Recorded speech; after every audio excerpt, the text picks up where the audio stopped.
पिछले बुध कौन कौन आया था? तो कौन बताएगा आज का टॉपिक क्या था? बताया हुआ है? किसी को भी नहीं पता कि आज का टॉपिक क्या है।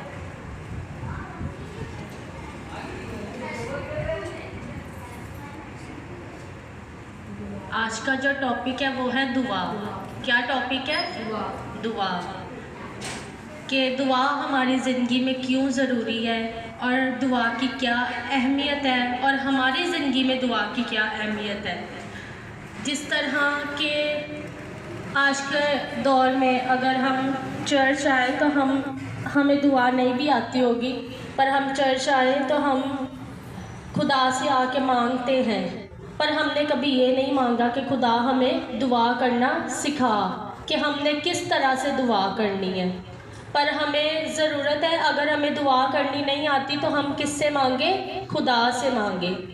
तो खुदा से जब शागिर्दों ने खुदा से ना तो खिदमत मांगी, ना शागिर्दों ने खुदा से कुछ और मांगा। शागिर्दों ने खुदा से क्या मांगा था? दुआ मांगी, कि हमें सिखा कि हम किस तरह क्या करें, दुआ करें। हमें खुदा की मर्ज़ी के मुताबिक दुआ करनी है, ना कि अपनी मर्ज़ी के मुताबिक।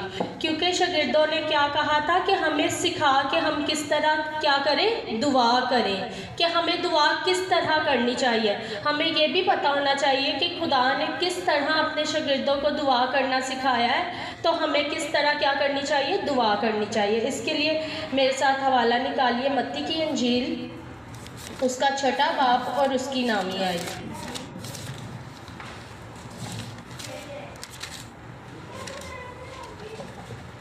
खुदावंद के कलाम में यूँ मरकूम है, बस तुम इस तरह से दुआ किया करो कि ऐ हमारे बाप तू जो आसमान पर है, तेरा नाम क्या किया जाए, पाक माना जाए। हम अपने जब भी या शख्सी दुआ करें या ख़ानदानी दुआ करें या कलीसियाई दुआ करें, तो हम अपनी हर दुआ के लास्ट में ये दुआए रुबानी पढ़ते हैं। हमें सिर्फ इसे पढ़ना नहीं है, हमें इसे समझना है कि ये अल्फाज खुदा ने अपने शागिर्दों को क्यों दिए थे। अगर खुदा ने अपने शागिर्दों को इस तरह से दुआ सिखाई है तो इसके पीछे भी खुदा का क्या एक प्लान है। जब हम पहली आयत देखते हैं तो पहली आयत क्या? ऐ हमारे बाप तू जो आसमान पर है, तेरा नाम क्या हो, पाक माना जाए। मतलब हमने सबसे पहले तो अपनी दुआ में क्या कहना है? हमने दुआ स्टार्ट करते ही हमने खुदा से खुदा के आगे अपनी रिक्वेस्ट नहीं रखनी कि खुदा मुझे ये दे दे या मुझे वो दे दे, बल्कि हमने सबसे पहले दुआ में क्या करना है? ऐ हमारे बाप तू जो आसमान पर है, तेरा नाम पाक माना जाए। अगर हम देखें तो दुनिया में कोई भी पाक नहीं है खुदा के सिवा। तो हमारी जो पाकीज़गी है ना, वो दुआ के बिना अधूरी है। अगर हम कहें कि हम पाकीज़ हैं और हमारी ज़िंदगी में दुआ ना हो तो हम पाकीज़ा हो सकते हैं? हमारी ज़िंदगी में दुआ बहुत ज़रूरी है और दुआ बहुत अहमियत रखती है। क्यों? क्योंकि दुआ के बिना हम कुछ भी नहीं हैं। क्योंकि दुआ क्या है? हम दुआ में क्या करते हैं? खुदा से क्या करते हैं? बातें करते हैं। अगर हम दुनियावी तौर पर किसी से बात करते हैं तो हम कहते हैं कि हम बात करें, और हम कितना टाइम उनके साथ बैठकर बातें करते रहते हैं, हमें टाइम का भी नहीं पता चलता। तो इसी तरह हमने खुदा के साथ भी अपने रिलेशन को ऐसे रखना है कि जब हम खुदा के साथ बात करें तो हमें टाइम का पता ही ना चले कि हम कितनी देर बैठ के खुदा के साथ क्या करें, बातें करें। और हमने दुआ जैसे स्टार्ट करनी है, हमने अपनी लिस्ट खुदा के सामने नहीं रखनी है कि खुदा मुझे ये दे दे या मुझे ये दे दे या मुझे ये दे दे। नहीं, जिस तरह खुदा ने हमें सिखाया हमने उसी तरह क्या करनी है, दुआ करनी है। अगर हम देखें तो दुआ हमारी ज़िंदगी में बहुत ज़रूरी है, क्योंकि पौलुस रसूल क्या कहता है कि तुम मेरी मानिद बनो, क्योंकि मैं किसकी मानिद हूँ? मसीह की मानिद हूँ। अगर हम देखें तो यीशु मसीह भी क्या करते थे? दुआ करते थे। यीशु मसीह दुआ करते थे, पूरी रात वो क्या करते थे? पहाड़ पर जाकर दुआ करते थे। जब वो पूरी रात पहाड़ पर जाकर दुआ करते थे, खुदा के साथ कनेक्ट होते थे, तो फिर वो सुबह में क्या करते थे? लोगों में मौज़ात करते थे। तो ये मौज़ात क्यों होते थे? क्योंकि वो दुआ करते थे, वो खुदा के साथ कनेक्ट होते थे यीशु मसीह, और वो पूरी रात खुदा से बातें करते थे ताकि सुबह लोगों में क्या हो? मौज़ात हो, लोग खुदा के अजीबो जलाली काम को देखें और खुदा के नाम पर क्या लाएं? ईमान लाएं, ताकि वो ईमान रखे कि खुदावंद यीशु मसीह की कब्र आज भी क्या है? खाली है। तो हमें सबसे पहले तो किस तरह दुआ करनी है? ऐ हमारे बाप तू जो आसमान पर है, तेरा नाम पाक माना जाए। अगर हम इसकी दूसरी आयत देखें तो लिखा हुआ है तेरी बादशाही आए, तेरी मर्जी जैसे आसमान पर पूरी होती है ज़मीन पर भी हो। अच्छा, इस आयत में अब क्या है कि तेरी बादशाही क्या है? आए। अब हमें अगर हम दुआ ना करें और हम कहें कि हम बादशाही में चले जाएं तो ऐसा हो सकता है? नहीं, क्योंकि दुआ के बिना हमारी ज़िंदगी क्या है? अधूरी है। दुआ हमें, जब हम दुआ करते हैं तो हम रूहानी तौर पर अपने आप को सेहतमंद महसूस करते हैं। जब हम खुदा से बातें करते हैं, अगर हम परेशान हो तो जब हम खुदा से बातें करते हैं हमारी परेशानी क्या होती है? दूर हो जाती है। तो हम जब लिखा हुआ जब तेरी बादशाही आए, तेरी मर्जी जैसे आसमान पर पूरी होती है ज़मीन पर भी हो। अगर हम देखें तो यीशु मसीह ने भी एक दुआ की थी कि हो सके तो ये प्याला मुझसे टल जाए, तो भी मेरी नहीं बल्कि किसकी मर्जी पूरी हो? तेरी मर्जी पूरी हो। तो हमने भी जब दुआ करनी है तो हमने ये नहीं कहना कि खुदा जो मैंने मांगा वो मुझे दे दे, बल्कि हमने क्या करना है? हमने क्या कहना है कि तेरी मर्जी मेरी ज़िंदगी में पूरी हो, जैसे तू चाहता है मैं वैसे अपनी ज़िंदगी को गुजारूं। क्योंकि ये खुदा ने हमें दुआ सिखाई है। आज हम क्या सीखने आए हैं कि हमें दुआ कैसे करनी है या दुआ की क्या अहमियत है। उसके बाद अगर हम तीसरी आयत देखें तो इसमें लिखा है हमारे रोज़ की रोटी आज हमें दे। अच्छा, अब हम रोटी के लिए तो आज हम क्या कर रहे हैं? किसके लिए कमा रहे हैं? रोटी के लिए। तो हमें किससे मांगना है? खुदा से। मैं ये नहीं कहती कि आप लोग जॉब छोड़ दें और खुदा के घर में आ जाए, नहीं। जो टाइम खुदा का वो खुदा को दे, जो टाइम जॉब का वो जॉब को दे। तो हमें अगर हम देखें खरूज में है, खरूज 28 बाब में लिखा हुआ है जब तू दुआ करेगा तो खुदा तुझे बरकत देगा। तो हमें जब हम दुआ करेंगे तो खुदा हमें अच्छी जॉब भी मुहैया करेगा। हम बहुत सारे लोग हैं जो आते हैं कि वो कहते हैं कि हमारे पास जॉब नहीं है, हमारे लिए दुआ करो।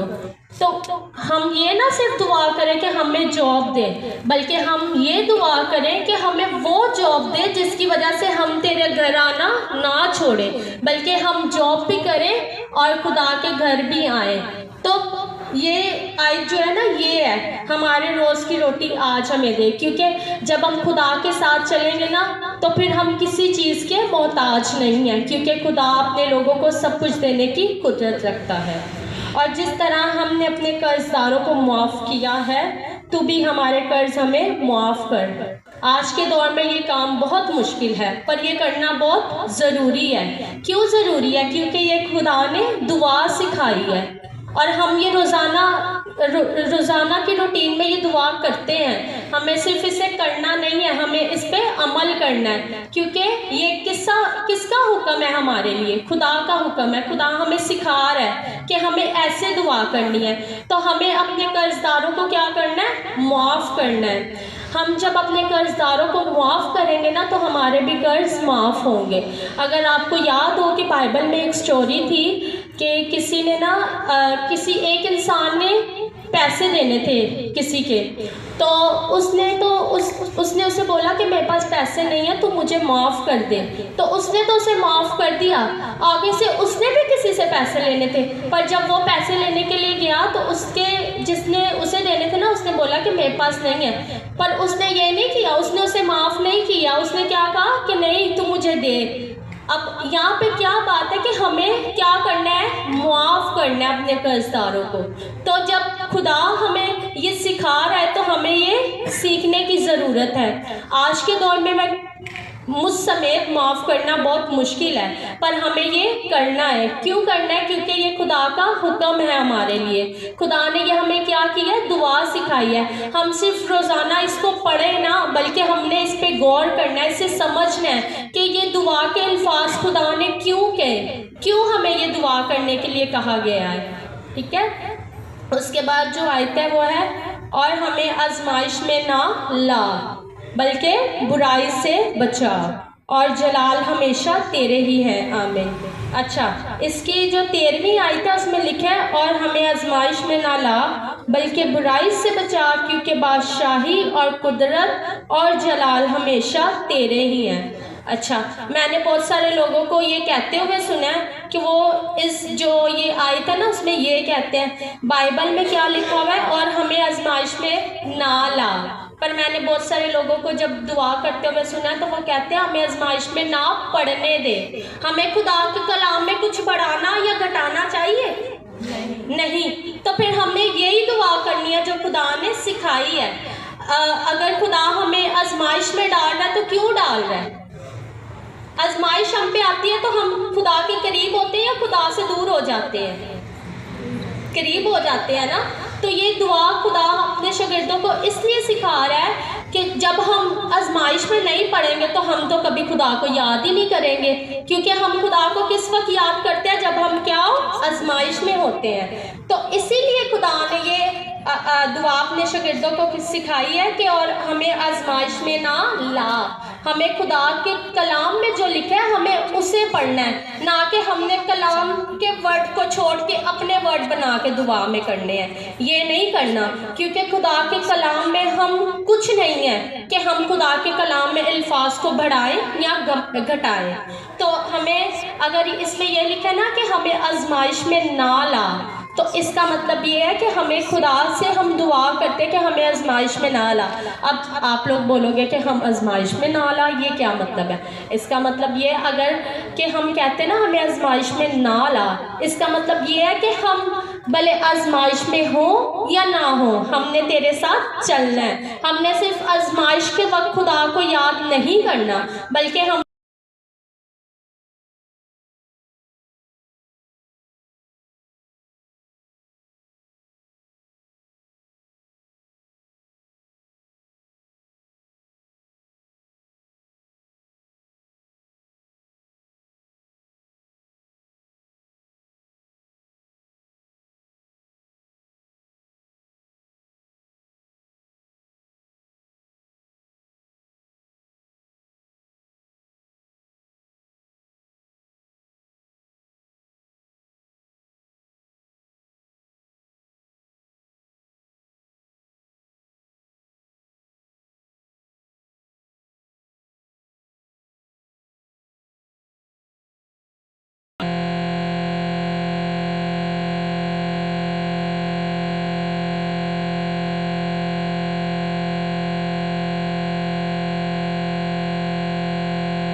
हमने सिर्फ आजमाइश के वक्त खुदा को याद नहीं करना, बल्कि हमने हर वक्त खुदा को क्या करना है? याद करना है। अगर हम देखें पहला तसनीकियों तो उसमें लिखा हुआ है बिला नागा क्या करो? दुआ करो। हमें बिला नागा क्या करने की ज़रूरत है? दुआ करने की ज़रूरत है। ना कि जब हम आजमाइश में हो तो उस वक्त हम खुदा में झुक जाएं कि नहीं, अब जब तक मेरा काम नहीं हो जाता या मैं अपनी आजमाइश से निकल नहीं जाता मैं तब तक खुदा के हुजूर में झुका रहूँगा। नहीं, बल्कि हमने खुदा के बंदा अय्यूब की तरह हमें दुख में और सुख में दोनों में खुदा को क्या करना है? याद करना है। क्योंकि ये क्या है? खुदा ने हमें ये दुआ सिखाई है। ये खुदा ने उस वक्त शागिर्दों को सिखाई, पर अब ये हमने भी सीखी है। हम भी इस दुआ को रोज़ाना पढ़ते हैं। तो हमने सिर्फ इसे फ़र्ज़ी तौर पर पढ़ना नहीं है, हमने इस पर अमल भी करना है। उसके बाद लिखा है बल्कि बुराई से बचा, क्योंकि बादशाही और कुदरत और जलाल हमेशा तेरे ही हैं। हमें क्या कर, बुराई से बचा, क्योंकि हम इंसान हैं। क्योंकि खुदा के कलाम में लिखा है सब ने गुनाह किया और खुदा के जलाल से महरूम हैं। तो इसमें क्या है, हमें बुराई से बचा। हमने अपने आप को बुराई करने से क्या करना है, रोकना है। हम रोज़ाना बहुत गुनाह करते हैं, पर हमें सोचना है, हम ये ना कहें कि हमें कोई देख नहीं रहा तो हम ये गुनाह कर लेते हैं। नहीं, अगर हमें इंसान से नहीं डरना, हमने खुदा से डरना है। ठीक है, हम लोग आज के दौर में हम खुदा से तो नहीं डरते, हम इंसान से डरते हैं कि अगर मैं ये काम कर रहा हूँ तो ये इंसान मुझे देख ना ले, ये बोलेगा ये कैसा है। पर हमें उस खुदा से डरना है जिसकी आंखें हमेशा हम पे लगी रहती हैं। क्योंकि हमने इस आयत को सिर्फ पढ़ना नहीं है, हमने इसे समझना है कि खुदा ने अपने शागिर्दों को ये दुआ क्यों सिखाई है। तो हम अगर ये दुआ कर रहे हैं तो हमने इस पे अमल भी करना है। जब तक हम अमल नहीं करेंगे तो हमारी ज़िंदगी बेफल है, बेफ़ायदा है।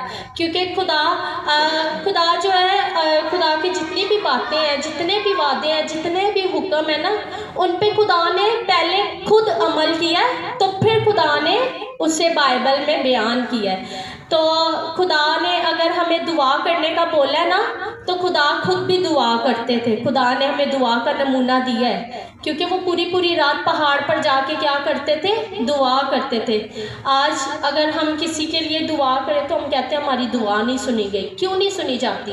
हम सिर्फ उस वक्त दुआ कर देते हैं। ऐसा नहीं है, खुदा पूरी रात दुआ में झुका रहता था। किस लिए? कि सुबह क्या करे, मौज़ात करे, खुदा के अजीब व जलाली काम दुनिया में जाहिर करे।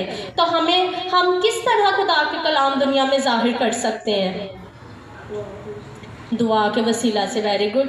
सिर्फ 5 मिनट की दुआ नहीं, खुदा पूरी रात क्या करता था, दुआ करता था। हम वैसे तो पूरी रात उठे रहते हैं दूसरे कामों में। अगर कहीं किसी घर में शादी हो तो वो पूरी रात उठे रहते हैं, क्या करते हैं, डांस।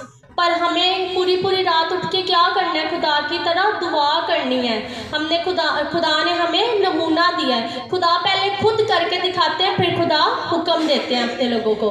क्योंकि खुदा ने अगर दुआ का हुक्म दिया है तो खुदा ने उसका भी हमें एग्जाम्पल दिया है। खुदा खुद भी दुआ करते थे। मतलब यीशु मसीह पहाड़ पर जाकर अपने बाप से क्या करते थे, दुआ करते थे। तो जब अगर हम चाहते हैं ना कि हमारी दुआ के वसीला कोई बचे, या हमारी दुआ के वसीला कोई बीमार शिफा पाए, हमारी दुआ के वसीला कोई गुनहगार निजात पाए, तो ये कैसे होगा? कैसे होगा? आप लोगों ने भी जवाब देना है। आप लोग सुन रहे हैं, सुन के सुन नहीं हो जाना, जवाब भी देना है। जब हम दुआ करेंगे, खुदा से बातें करेंगे, सारी रात दुआ करेंगे, या जितना भी टाइम, अगर हम चाहते हैं कि हमारी ज़िंदगी से खुदा के काम जाहिर हो तो हमें क्या करना है, घुटनों के बल होकर झुकना है। हम दुआ जब हम रोज़ा रखते हैं तो हम ये बोले हम सिर्फ रोज़ा रख लें और दुआ ना करें तो वो हमारा रोज़ा कबूल होगा? नहीं होगा, क्योंकि दुआ के बिना रोज़ा भी अधूरा है। तो हमें दुआ में झुकना बहुत ज़रूरी है हम सब के लिए। मैं अपनी एग्ज़ाम्पल भी दूंगी।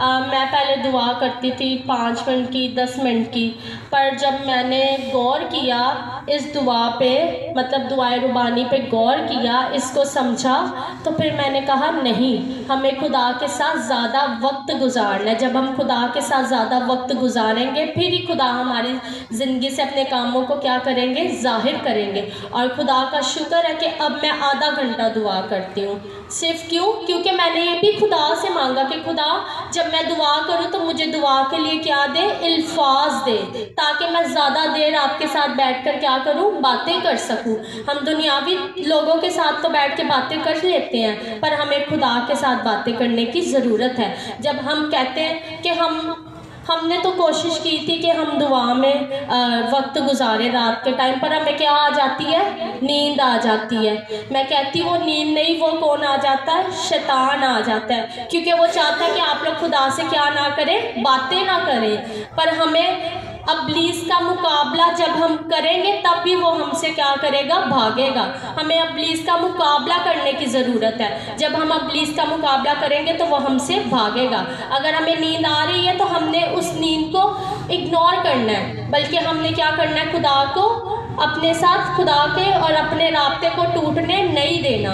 जब हम अपने और खुदा के राब्ते को टूटने देते हैं तो फिर हमारी ज़िंदगियों में से खुदा के काम ज़ाहिर नहीं होते।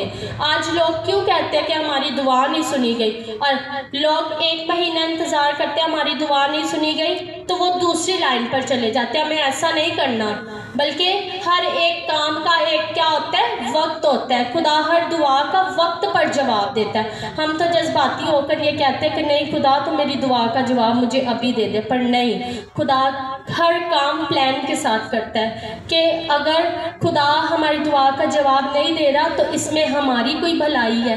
क्यों? क्योंकि खुदा की मर्ज़ी के मुताबिक हमें मांगना है। हम अगर खुदा की मर्ज़ी के मुताबिक मांगेंगे तो खुदा हमें देगा। अगर हम देखें तो हन्ना ने पहले दुआ की कि मुझे औलाद दे दे, पर उसे औलाद नहीं मिली। क्यों नहीं मिली? क्योंकि वो अपने लिए मांग रही थी। जब फिर उसने अपनी दुआ को तब्दील किया कि तू मुझे औलाद दे दी। हम जब खुदा की मर्ज़ी के मुताबिक मांगेंगे तो खुदा हमारी दुआओं को सुनकर जवाब देगा। और अगर हमारी दुआ नहीं सुनी जा रही तो हमें मायूस नहीं होना, बल्कि हमें दुआ में और ज़्यादा वक्त गुजारना है कि खुदा मेरी दुआ में क्या रुकावट है, मेरी दुआ में क्या कमी है जिसकी वजह से मेरी दुआ नहीं सुनी जा रही। जब हम खुदा से मांगेंगे तो खुदा हमें बताएगा कि हमारी दुआ में क्या कमी है या हमारी दुआ में क्या रुकावट है। जब हम खुदा से मांगेंगे तो खुदा हमें बताएगा और फिर हम अपनी दुआ को चेंज करेंगे। जब हम खुदा की मर्ज़ी के मुताबिक मांगेंगे तो खुदा हमें देगा, क्योंकि खुदा देने की कुदरत रखता है। वो आज कल बल्कि अब तक मौज़ात का खुदा है। अगर हम अभी मैंने पिछले दिनों में एक वीडियो देखी थी कि मतलब एक पास्टर है, वो किसी पे दुआ कर रहे हैं, तो वो मतलब दुआ तो कर ही रहे हैं, वो जानबूझ के लोगों को गिरा रहे थे। किस लिए गिरा रहे थे? कि लोग जाने के इस पास्टर के पास क्या बहुत बरकत है। पर ये मैं कहती हूँ ये लोगों को क्या कर रहे हैं, गुमराह कर रहे हैं। हमें गुमराह नहीं होना। जब हम खुदा के साथ हमारा रिलेशन अच्छा होगा ना तो फिर हम रूहों का भी इम्तियाज़ कर सकेंगे। जब हम दुआ गो इंसान होंगे ना तो हम पहचान लेंगे कि ये खुदा का खादम सही है या गलत है। तो हमें खुदा के साथ राब्ते में रहना है, सिर्फ 5 मिनट के लिए नहीं, 10 मिनट के लिए नहीं, बल्कि हमें खुदा के साथ यीशु मसीह की तरह पूरी रात दुआ में गुजारनी है। अगर हमारी दुआ नहीं सुनी जा रही तो हमें घुटनों के बल होकर खुदा से मांगना चाहिए। अगर हमारी दुआ नहीं सुनी जा रही तो हमें हाथ उठाकर खुदा से मांगना चाहिए ताकि खुदा हमारी दुआ को सुने और जवाब दे सके। क्योंकि जब तक हम मांगेंगे नहीं हमें मिलेगा नहीं। क्योंकि अगर हमने दुनियावी तौर पर किसी से कोई चीज़ लेनी हो तो सामने वाले को तो नहीं ना पता इसने मुझसे कुछ लेना है, तो जब तक हम उससे मांगते नहीं हैं हमें उससे वो चीज़ नहीं मिलती। हम पहले उसे बताते हैं कि मुझे आपसे ये चाहिए तो आप मुझे ये दें। तो जब हम खुदा से मांगेंगे तो खुदा भी हमें देगा। अब दुनियावी लोगों से हम कुछ मांगें, कुछ पैसे या कुछ और चीज़, तो वो हमें वापस भी करनी पड़ती है।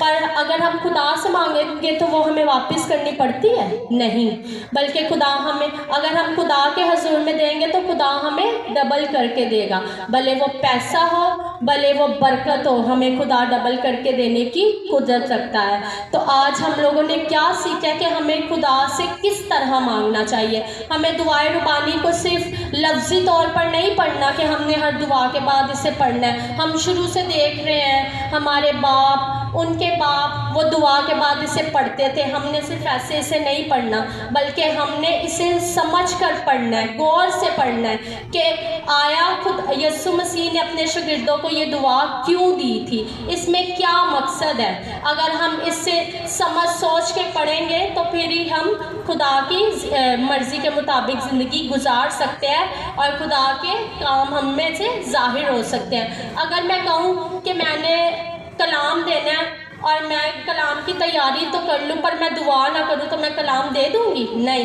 क्योंकि दुआ के बिना हमारी ज़िंदगी क्या है, अधूरी है।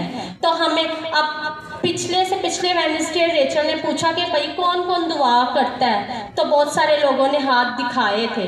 पर मैं चाहती हूँ कि इस कलाम के वसीला, इस कलाम पे हमें अमल करना है, क्योंकि खुदा का कलाम हमें क्या है, हुक्म है। खुदा के हुक्म को हमने तोड़ना नहीं है, बल्कि खुदा के हुक्म पर अमल करना है। तो हम जब खुदा के हुक्मों पर अमल करेंगे तो ही हमारी ज़िंदगी में से खुदा के काम ज़ाहिर होंगे और लोग जानेंगे कि ये किसके लोग हैं, खुदा के लोग हैं, ये खुदा की बेटी है या ये खुदा का बेटा है। तभी हमारी ज़िंदगी से खुदा का जलाल ज़ाहिर होगा, जब हम दुआ गो होंगे। अगर हम किसी ऐसी जगह पे चले जाएं जहाँ पे दुआ ना हो रही हो और वो हमें कहें कि अगर हम, चलो फॉर एग्ज़ाम्पल हम शादी पे चले जाते हैं किसी, तो वहाँ पे शादी पे डांस हो रहा है। अगर जिस्मानी शादी होगी तो वहाँ पे क्या होगा, डांस होगा। और अगर रूहानी शादी होगी तो वहाँ पे क्या होगा, खुदा की इबादत होगी। अब मैं अपनी बहन की एग्ज़ाम्पल देती हूँ। उसकी शादी पे, उसको आप लोग जानते भी हैं, अनीता को, कि उसकी शादी वाले दिन ना हम लोगों ने हॉल में गाने नहीं चलाए थे बल्कि गीत चलाए थे। तो उसका जो देवर है वो आके कहता है मुझे तो ऐसे लग रहा है मैं किसी कन्वेंशन पे आया हुआ हूँ, शादी पे नहीं आया हुआ। और उसने मेरी मामा से रिक्वेस्ट भी की कि हमें एक गाना चलाने दो। मेरी अम्मी ने कहा नहीं, हमें खुदा के कामों को जाहिर करना है। अगर हम ये काम करेंगे तो फिर लोग जो खुदा से दूर है उनका क्या होगा। हमें अपनी ज़िंदगियों से, अपने किरदार से खुदा के कामों को जाहिर करना है। जब लोग हमें देखेंगे कि वाकई ये खुदा के लोग हैं, तो फिर ही वो जानेंगे कि खुदा अपने लोगों की ज़िंदगियों में क्या करता है, काम करता है। और हमारी वजह से अगर किसी दूसरे का भला हो जाए तो ये अच्छी बात है, ठीक है। तो हमें सबको इस कलाम पर अमल करना है। जब हम इस कलाम पर अमल करेंगे तो ही हम बाबरकत लोग ठहरेंगे। खुदा के पाक कलाम के पढ़े और सुने जाने के वसीला पर हम सब पर बड़ी बरकत हो, और आज के कलाम के वसीला खुदा हम सबको बड़ी बरकत दे।